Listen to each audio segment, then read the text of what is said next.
is time for Electric Gold. I know you guys have been waiting for this one. For the first time in 2+ months, we're going to be talking about an NSC win. Welcome. We're glad to have you. I'm Ryan. I'm here with John. I'm here with Evan. Guys, how are we feeling this evening? Like Cloud 9, baby. It's heaven. Man, I feel like I'm walking on sunshine, boys. I mean, I can't remember when I felt this good. Yeah, it's just going to feel kind of weird and like uncharted territory. It has been a minute, guys. We can talk about all of that in a minute as far as like how long's it been, all that good stuff. It's been a long time coming, and I know that we are ready to celebrate tonight. But before we get into all that, let's talk about some beer. What are y'all drinking this evening? Evan, I'd love to hear what you're having. Oh, yeah, man. Well, tonight I am enjoying the Urban Hiker. That's a Tennessee lager brewed by the Tennessee Brew Works. It's light-bodied. It's got a little malt sweetness. It's even got some honeydew and floral hops. It's just a really crisp, refreshing beer. They do it right down there. And, yeah, this one's a fantastic beer. Excellent. That sounds lovely indeed. How about yourself, John? What are you drinking?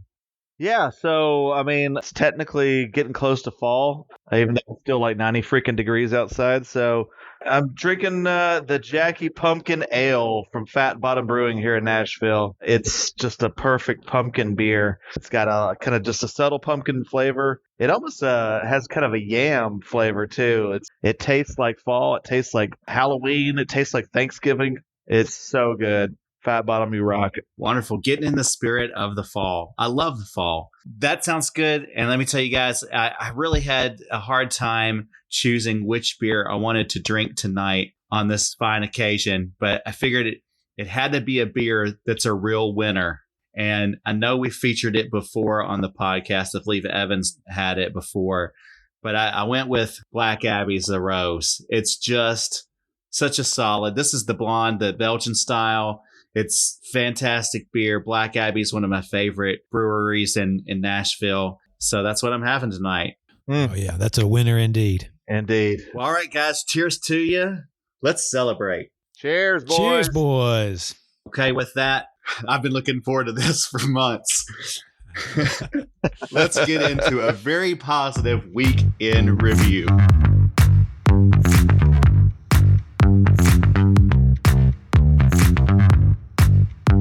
After a week off, Nashville traveled to Atlanta for their return to the pitch to face off against another struggling Eastern Conference team, Atlanta United.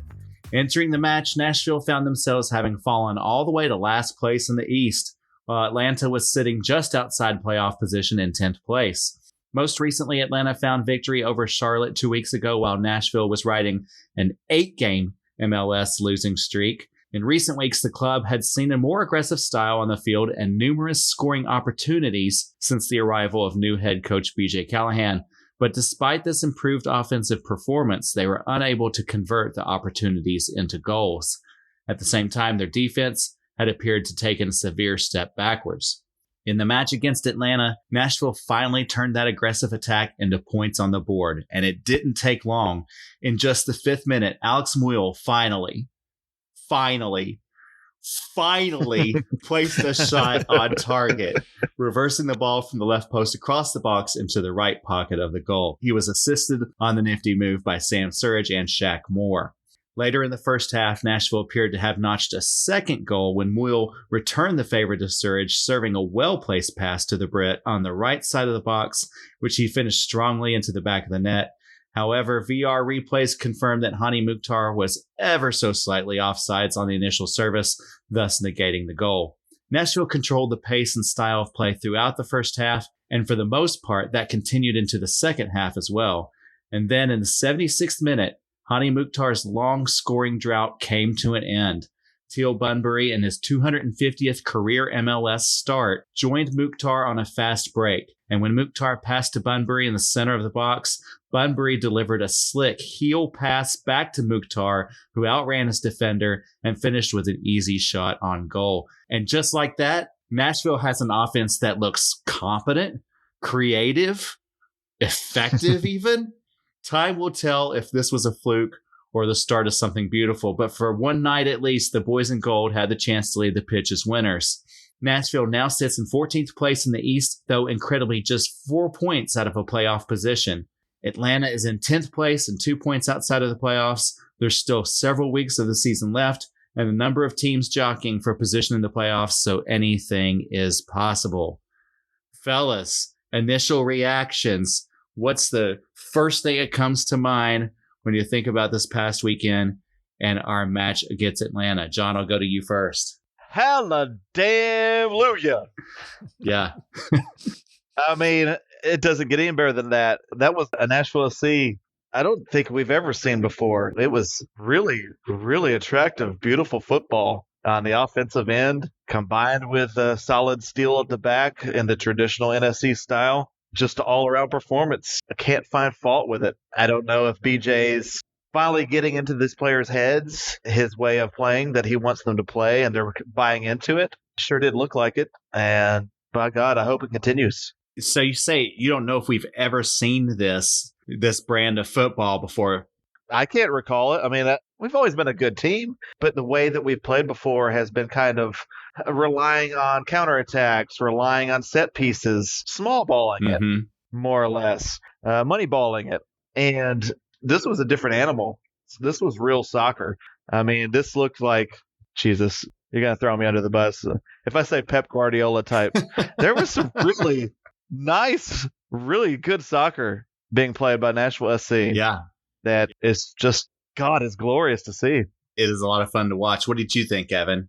Yeah, John, I know you almost caught yourself and didn't say it, but really you're right. There were so many good 1-2s, just really good, like you said, creative soccer. My initial reaction is just such significant improvement on an individual basis by so many guys on the team.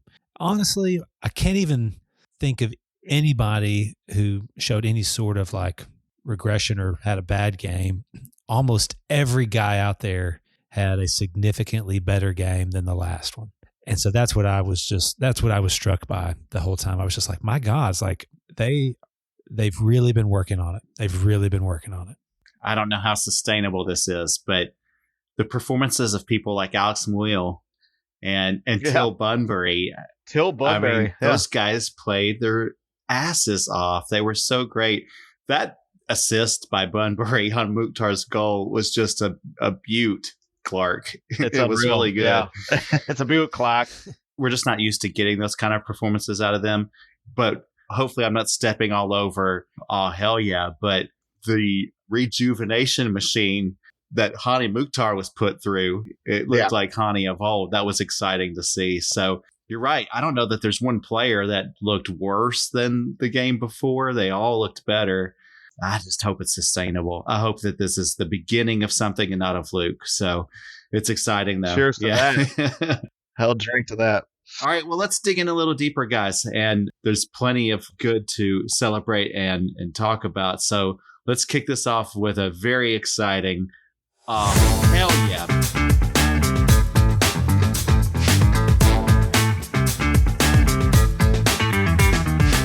So, of course, all hell yeah is where you guys get to select your favorite moment of the past week. And Evan, I'll let you be the first to go and share with us what you thought was the highlight of the week. Yeah, I'm hopping on one foot over here because you stepped on my toes there, buddy. But oh, sorry about that. That's all right. I'm kidding you. It's definitely Hany for me. I mean, he was playing with such renewed energy and passion, and he was sharp and creative. He was just, like a puppet master pulling the strings. I mean, he was making so many great progressive passes through the defense, setting up wingers, putting them into dangerous positions, and it was just incredible to see. And then on top of that, the finish that he had for his goal was really, really spectacular. It was not an easy thing to do. That pass from Teal, as good as it was just under his feet just a little bit, and he had to quickly get the ball out from under his feet with a little touch to get it set up to shoot. And he had to do that so quickly before the keeper could come out and smother it that it was a real thing of beauty. And I was just so pleased to see Hany in that renewed state. So I was just like, oh, hell yeah. Yeah, exactly. All night long, he was doing exactly what we've wanted him to do all year long, which is be that playmaker, be the facilitator. We've thought all year long that that's his natural evolution with the signing of Surridge and other attacking players. And last night, he was on it. Lloyd Sam from Apple TV kept commenting. He kept noticing all night long. He kept saying, in the pocket, because every time he would receive the ball, he was like right there in front of that back four, making that next through ball that set up the next play.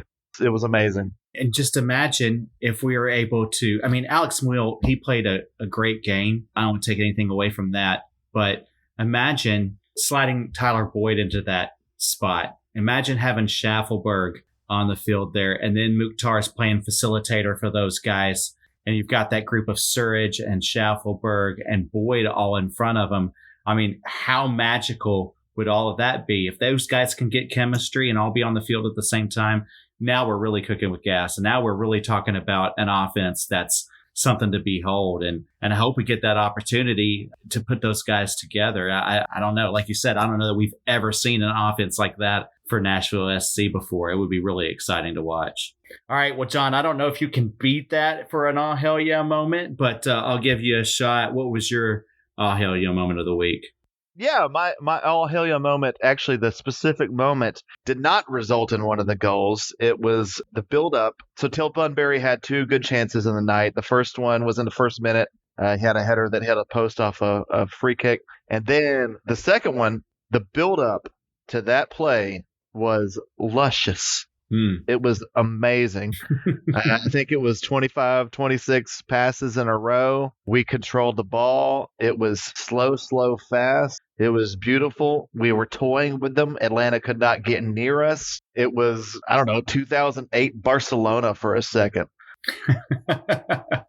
What are the chances I would have compared Nashville SC at any point to 2008 Barcelona, right?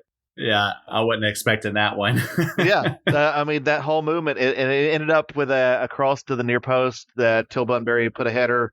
Guzan made a great save on it, but overall, I just stood up, shouted at my TV, oh, hell yeah! Because that is what football is all about. Just the control of the game, and just make it look so easy, but it's not easy. It clearly is not easy because we've never done that before. But I want more of it. It might have set an NSC record for most consecutive passes without a turnover. I mean, I don't know that I've ever seen it. Ben Wright actually was reported on this sequence and posted it on his Twitter or X feed or whatever it is. Yeah. And first he was saying it was 26 passes in a row, but then he actually come back and he said, oh, actually, I miscounted. There were 27 consecutive passes in a row. Nice. And again, awesome. When have we ever seen 5 passes in a row without turning it over this season? Yeah. So to see that kind of control, that was something else that I was reading about that people have kind of noticed about the Callahan style that we've started to see evolve is that Nashville will be very controlled, patient with the ball, but on offense, not like the old Gary ball where we just pass it back to defenders over and over again. Right. We're actually working it through the midfield in a very patient, nuanced fashion and just over and over. And then when that window opens, we strike and we don't hesitate. And I think that's something that he probably has had as a point of emphasis is the hesitation we would often have with Gary Ball or when Roomba was coaching. I think he's really trying to hammer it into these guys' heads that do not wait, go, push. As soon as you see that opening, you got to go. Don't think about it. And we saw last night the fruits of that, in my opinion. So, yeah, it was great to see.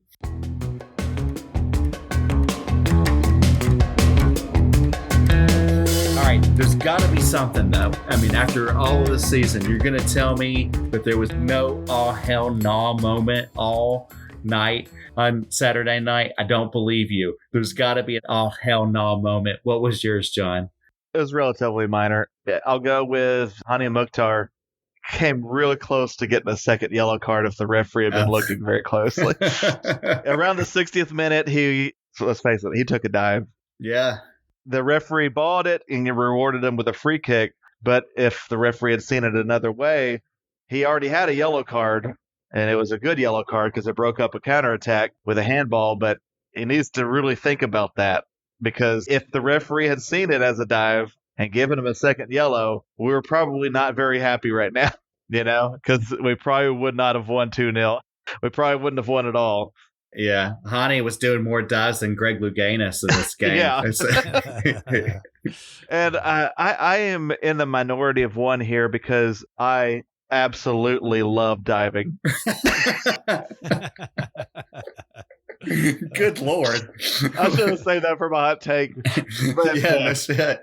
I have always enjoyed when I played, and Evan can testify to this. I've absolutely fucking love to dive. I roll around the grass.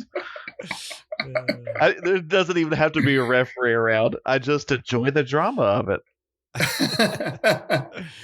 Just my the chance to do a little acting. Yeah. It's wonderful. It feels so good. So I don't begrudge him it, but he does need to be more smart about it. If he's got a yellow card, don't be hitting the floor, dude. Yeah, maybe cut that out. Yeah, I get it.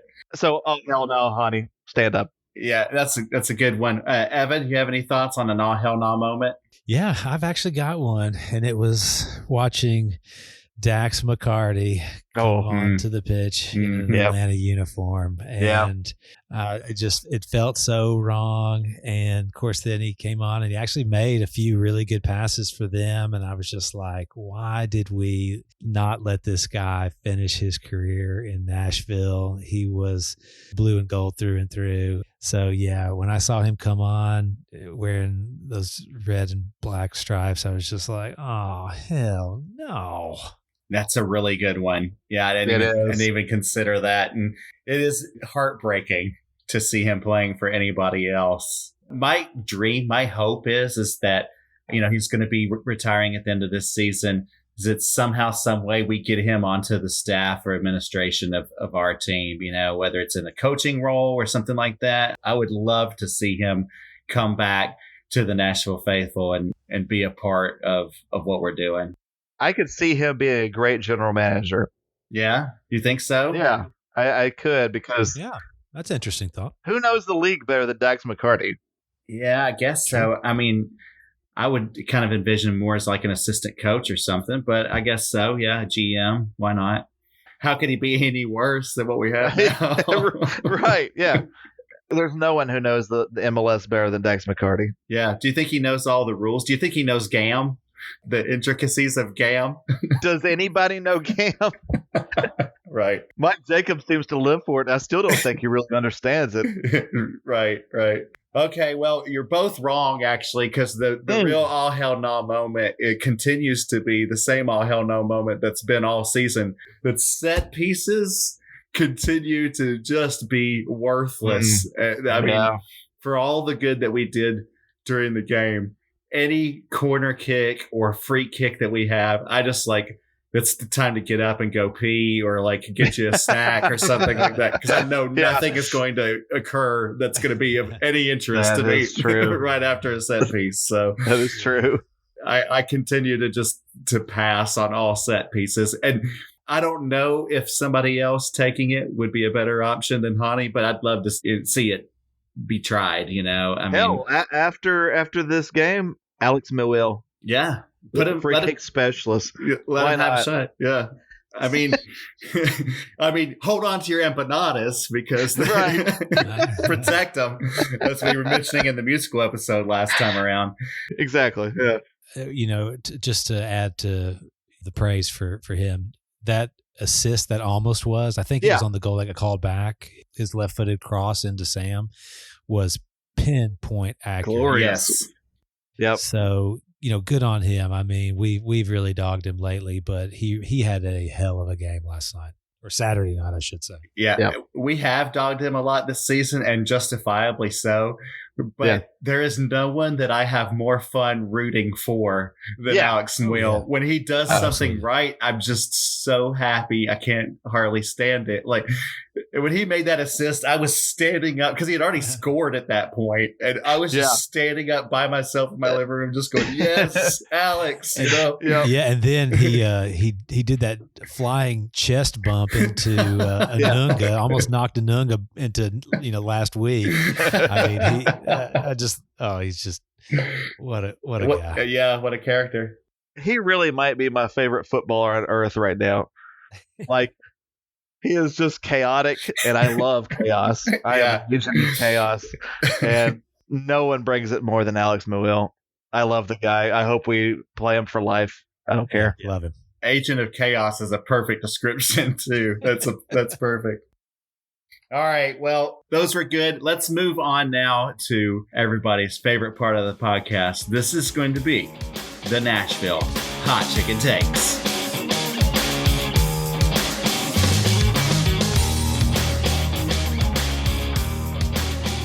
Now we're going to get wild and crazy, as spicy as you can handle. What's your hottest hot take after coming off of this glorious win? Evan, what do you think?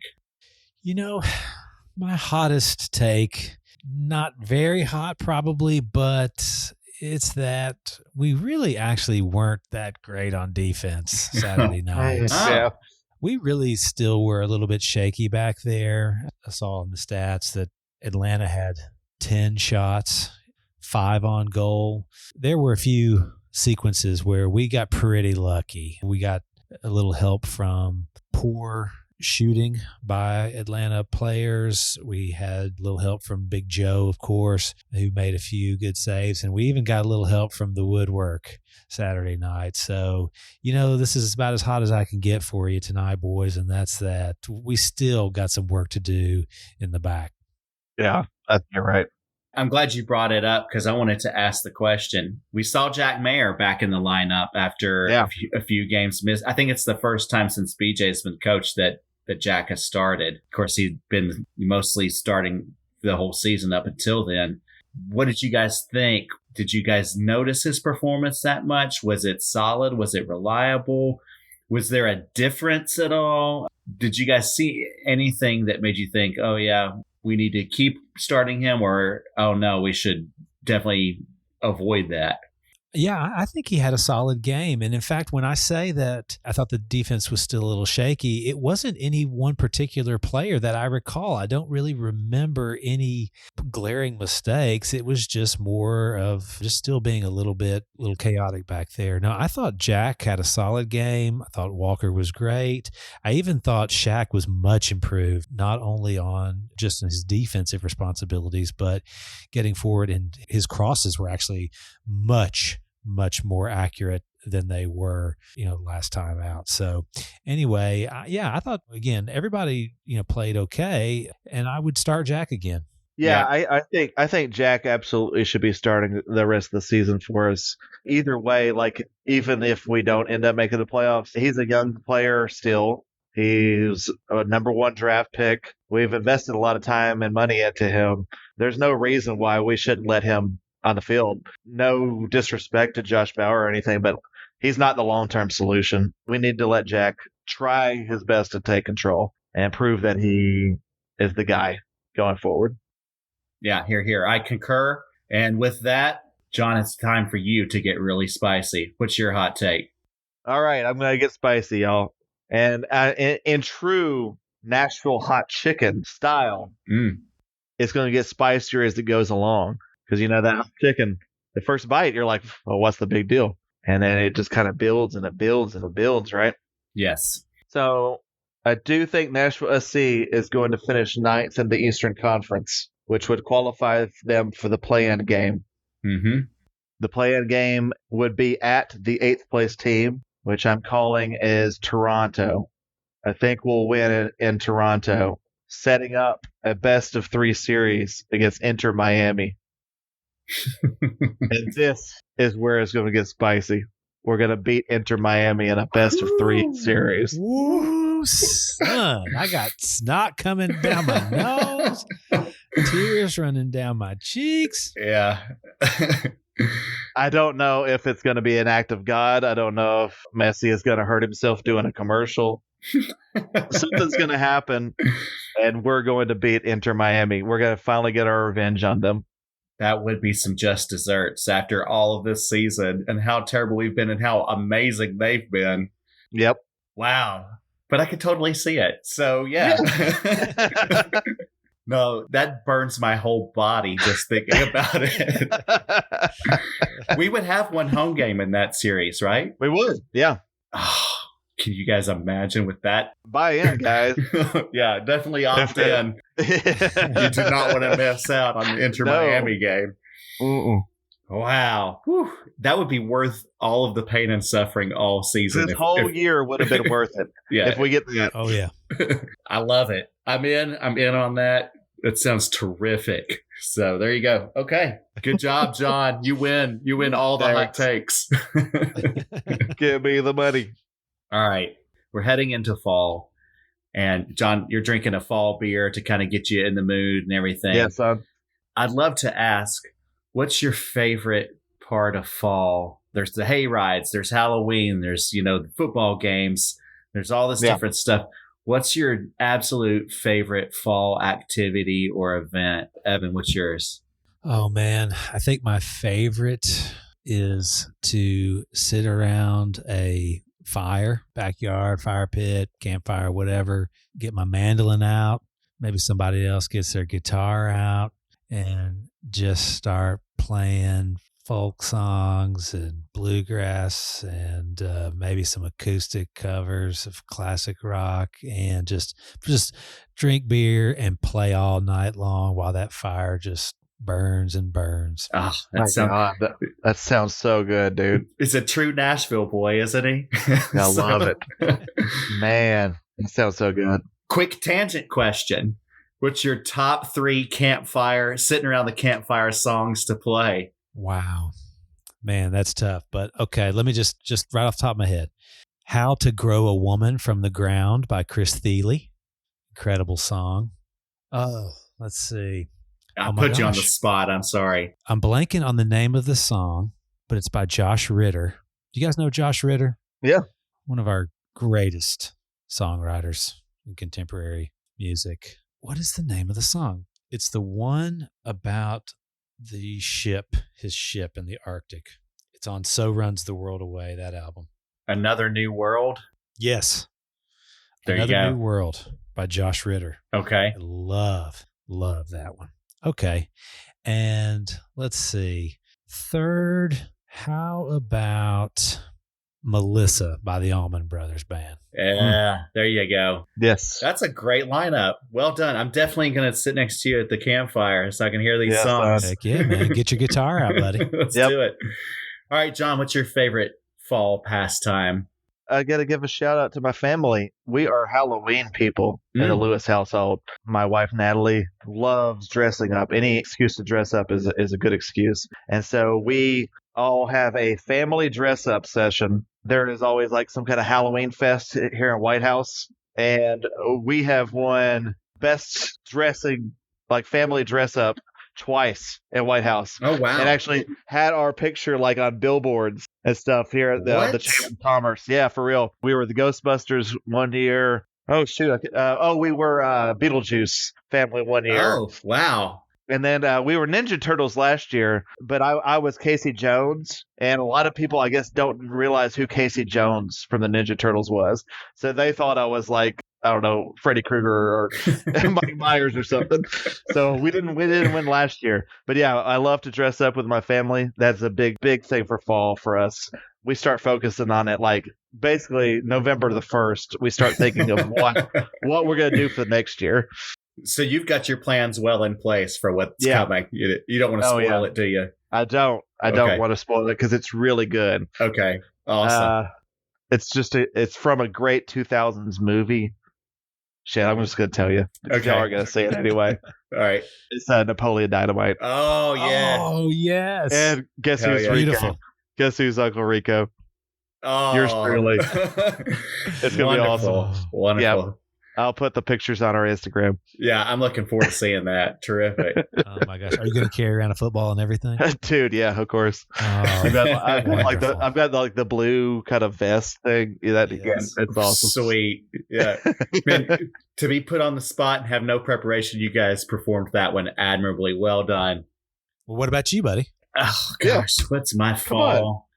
I mean, other than going to the final NSC games and going to the playoff game versus Miami and beating them. Yes. Yeah.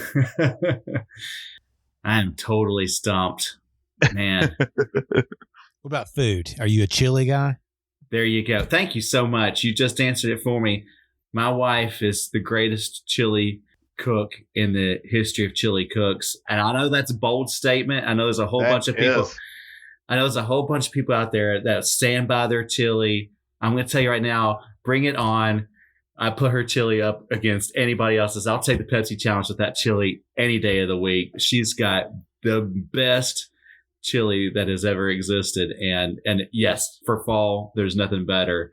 So there you go. So for game 3 of the playoffs against Inter Miami on the road in Miami, we're all coming over to your house and we're eating chili. Yeah, we'll have a chili festival and watch the game and watch the deciding winning game for NSC. It'll be great. So, yeah. All right, great. Well, I love talking about the fall. It's one of my favorite parts of the year. So wonderful. Let's move on now, guys. Let's do a little bit of week in preview.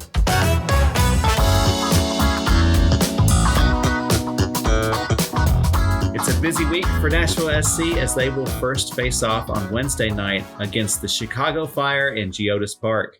Chicago currently sits basically tied with Nashville in the Eastern Conference standings, sitting at 13th place with 29 points and only leading Nashville due to goal differential.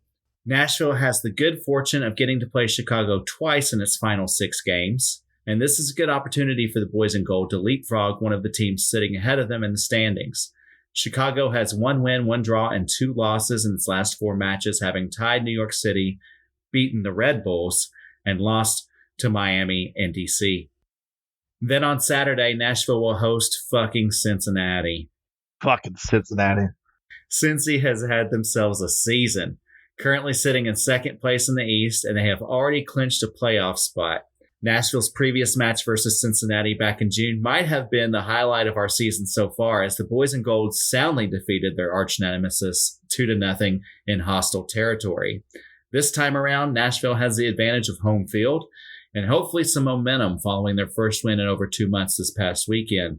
Of course, Cincinnati is led by its MVP candidate, Lucho Acosta, who has 11 goals and 29 goal contributions in MLS this season. And oh, guess what? It's the last Saturday home game of the Nashville season. Guys, I have this written in all caps. If you are a true Nashville SC fan, you need to show up for this game. Yes. Amen. In the words of Public Enemy, bring the noise. Yes. And I just want to follow this week in preview up with just a quick note to the fan base. This Cincinnati game, this final Saturday game, I better see you at the tailgate. I better see you in the stands. We better hear you loud and proud, doing the chants, cheering on the team. We need this victory, and we need the fans to show up for this one. We need a packed house. We need people going crazy, just like they were a couple of years ago when the park first opened. Am I right? You're absolutely right. 100% right. I'm going to tell you about the tailgate. From what I believe, it is a full-on, all-back line. All of the supporter groups together are going to be collaborating on one big tailgate. And I believe it's Oktoberfest themed, which is my second favorite part of the fall. Yes. So there's going to be sausages. There's going to be like German food. I'm sure there's going to be other foods and all kinds of stuff from all the different groups. It's going to be a party. You've got to show up. You've got to drink beer. Or if you don't drink beer, you've just got to be ready to scream no matter what. You know, we have to fucking bring it against Cincinnati. If against no one else, we have to fucking do it against Cincinnati. Amen. And if it's Oktoberfest themed, wear your lederhosen. Yeah. The women will be there in their, traditional German garb with the 6 steins of beer in each hand, handing them out. I mean, it's going to be fun. It's a fun time. It's a huge party. Let's make this one the best party we've had all year. The team showed us Saturday night that they're in it. Yes. They put in the work. They gave us everything they had. Now we don't have an excuse anymore. It's time for us to get going. Yeah. More than anything, I just want to see people show up. Let's hope that that's what happens. What do you guys predict will happen? Evan, what's your prediction for the next couple of games this week? Yeah, I think we handle our business against Chicago on Wednesday night, setting up a massive game on Saturday night against Cincinnati with the playoffs still in play. We've already beat Cincinnati once this year. They've clinched a playoff berth. So, there's a chance that they are starting to maybe rest guys or look ahead. And that's what I think happens. I think we set up a massive game with a win on Wednesday night against Cincinnati on Saturday night, and totally winnable in that scenario. What do you think, John? What's going to happen? Okay, so Wednesday is the really big one as far as I'm concerned, because Chicago Fire, we have to handle our shit. We have to beat Chicago Fire at home if we really want to be in a playoff team. Mm-hmm. Just there's no other option. We have to beat Chicago. And Hany Mukhtar, I believe, has 2 hat tricks in his career against Chicago Fire. Wow. Let's call it hat trick of hat tricks. Hany hat trick in Nashville Wednesday night. Get us all flying. And then we come in Saturday against Cincinnati. Here's my feeling on what's going to happen. I think Cincinnati's going to get an early penalty kick. Lucho Acosta will stand up, ready to take the penalty. Joe Willis makes a save, grabs the ball, middle finger, flips to Lucho Acosta. Yes. And then we go on and we win 5-0 after that. 5-0. Wow. Why not? I love it. Yeah, I think that we got to stay focused on what's right in front of us. We've got to focus on that Chicago first. Take care of business. Chicago is a winnable game. We don't want to be looking ahead. Chicago's not as good of a team as Cincinnati, so it'd be really easy to overlook them. We've got to play them twice in the next 6 games. It's really important that we focus on them and take care of business. I think we will. I think we'll win it 2-3-0, something like that. And then Schaffelberg's back. My prediction, Schaffelberg comes back for our Cincinnati game, and he celebrates his new firstborn. Yes. By getting a brace, and we also get maybe a goal contribution from Sam Surridge, and we win 3-0. That's my prediction. Wow. Well, guys, it's so good to be in good spirits and to be basking in the glory of a win. I can tell you. It's so fun to have fun talking about soccer. It really is. How much more fun does this podcast have something good to talk about?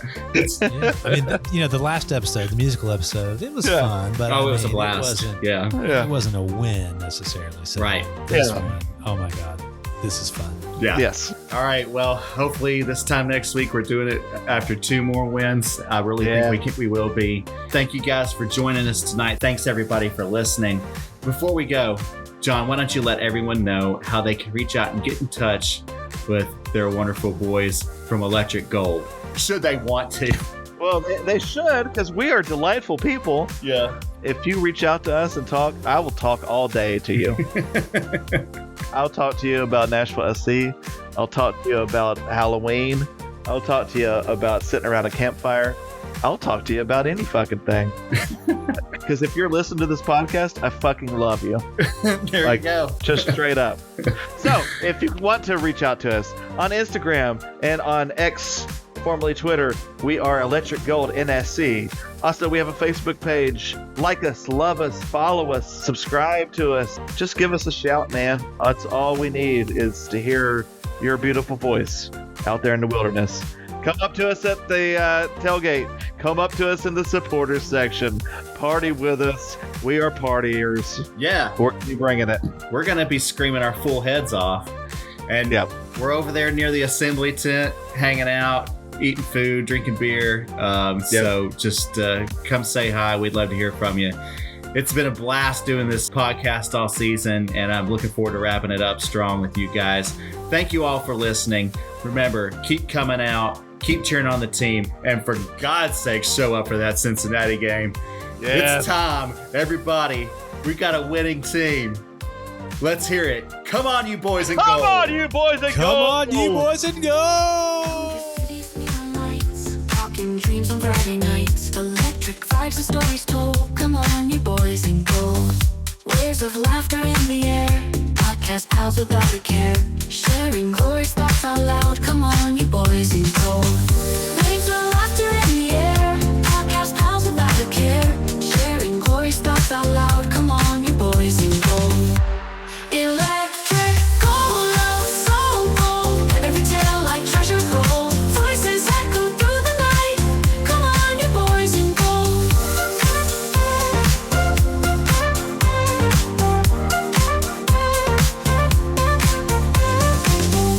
From the highs and through the lows, shining bright where passion grows. And their words were never old. Come on, you boys in gold. Soundtrack to our endless dreams, flowing soft like gentle streams. In their stories warm consoled. Come on, you boys in gold. In each beat, in every word, inspiration's always heard. Moments cherished, tales retold. Come on, you boys in gold.